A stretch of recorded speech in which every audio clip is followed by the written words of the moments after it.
Welcome back to my ShinHan mini-series, and in this episode we're going to be looking at these gorgeous greens. First up we have the Cadmium Green Light, and it's made out of PG7 and PY35.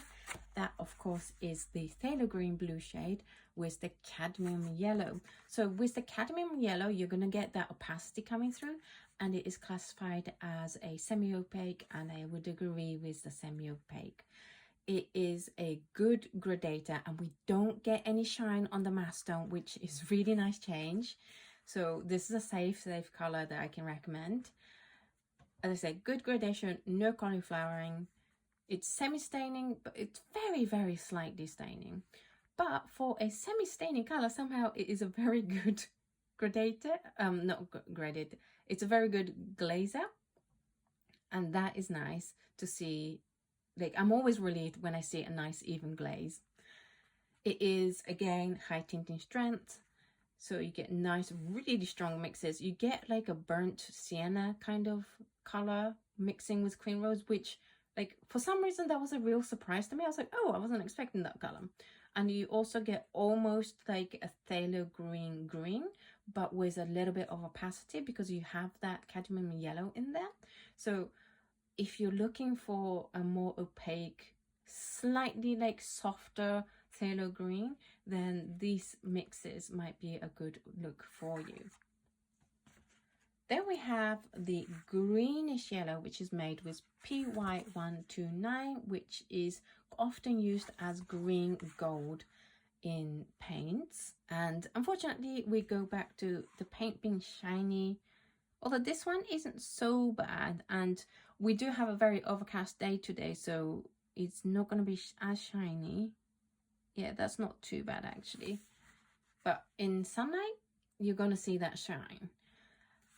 And it also suffers from cauliflowering, so if you are doing gradation for this, then you might want to just be extra careful with your water control. But you do still get this 5 clear stages, which is really nice to see. The brand classifies this color as transparent, and I would agree with that. It is semi-staining. You get this yellow staining happening, and unfortunately it is not a very good glazer. You see that outline lifting off the bottom layer, so it's going to be tricky if you want to glaze with this color.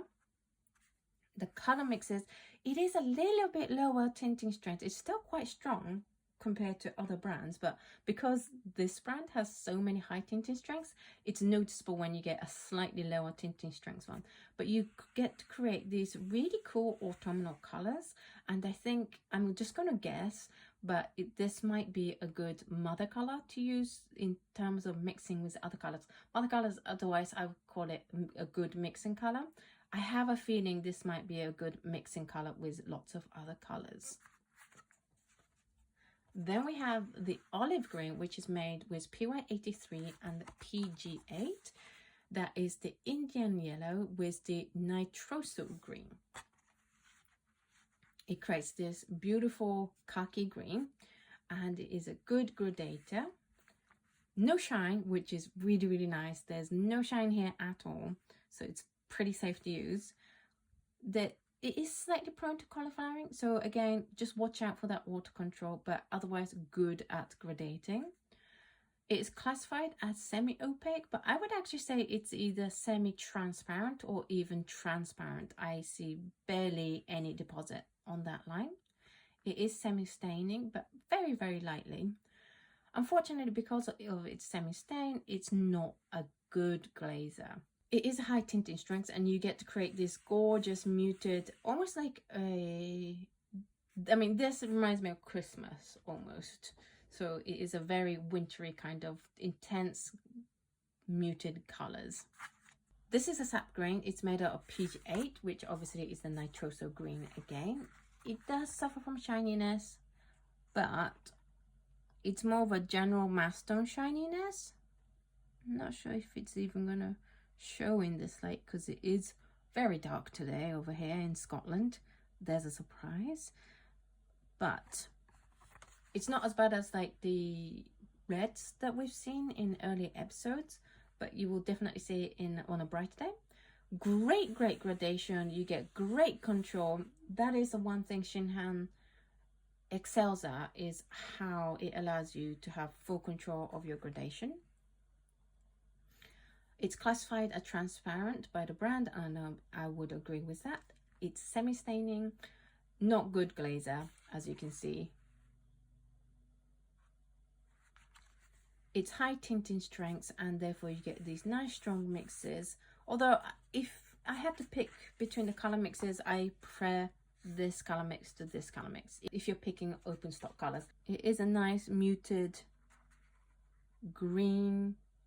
It's actually more muted than a standard sap green, which is kind of nice because sap green isn't my favorite color in the world because I find them too bright, whereas this is a nice green. Then we have Hooker's Green, which again is PGA Nitroso Green. And it's one of the few ones that is a single pigment Hooker's Green. And I've just today recorded the Hooker's Green episode that you would have seen last month, I think. I know, time warp. But this is very comparable to the other green colors. It is a transparent color, but you get a lot of texture happening here, and I don't think it's granulation, but it's very, very textural, and it's really interesting. Again, good at gradation. It's slightly shiny, but like on an overcast day like this, I don't see it.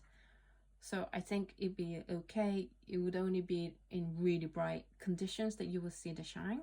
So like if you're gonna do exhibitions with them, might not be the ideal brand, but if you're just painting for fun, then you know it's gonna be fine.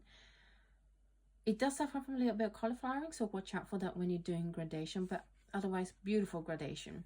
Classified as transparent, and I would agree with that. This is definitely a staining color. You're not going to get that green out of the paper afterwards. Not good glazer.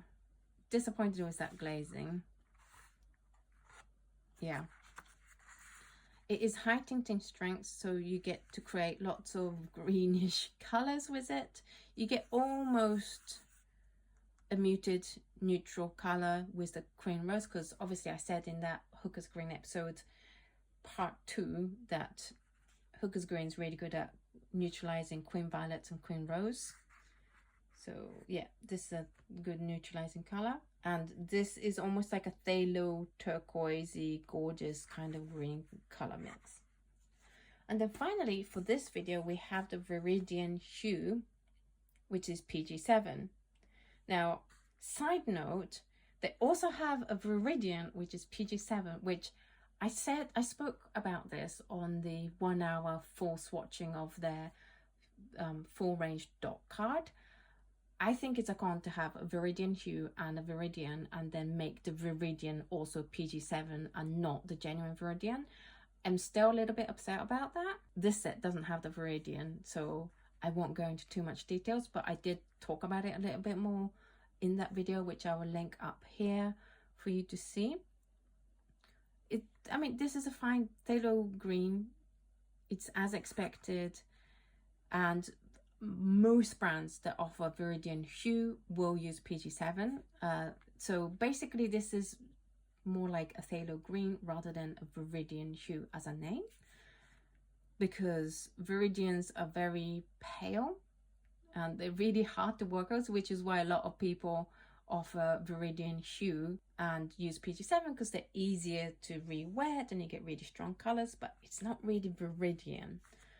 In terms of gradation, again, you get fine control, but you do suffer from cauliflowering, so just be careful for that when you're creating your gradation. It's classified as transparent, and I would agree with that. It's semi-staining.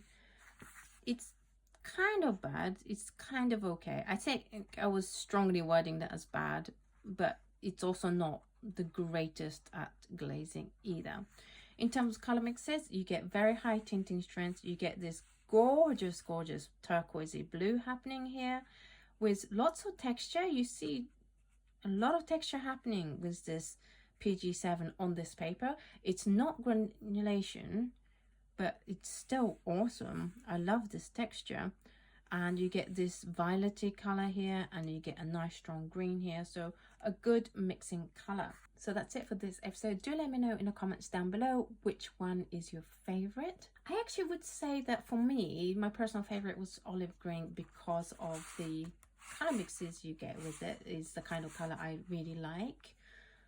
There's definitely less shininess happening in this episode than the previous episode, which is great. So the greens are a little bit safer to work with. If you'd like to try these colors, I have left links down below to where you can purchase these colors. In the next episode, we're going to be covering the blues, so do look out for that. Thank you so much for watching this video, and I will speak to you later. Bye!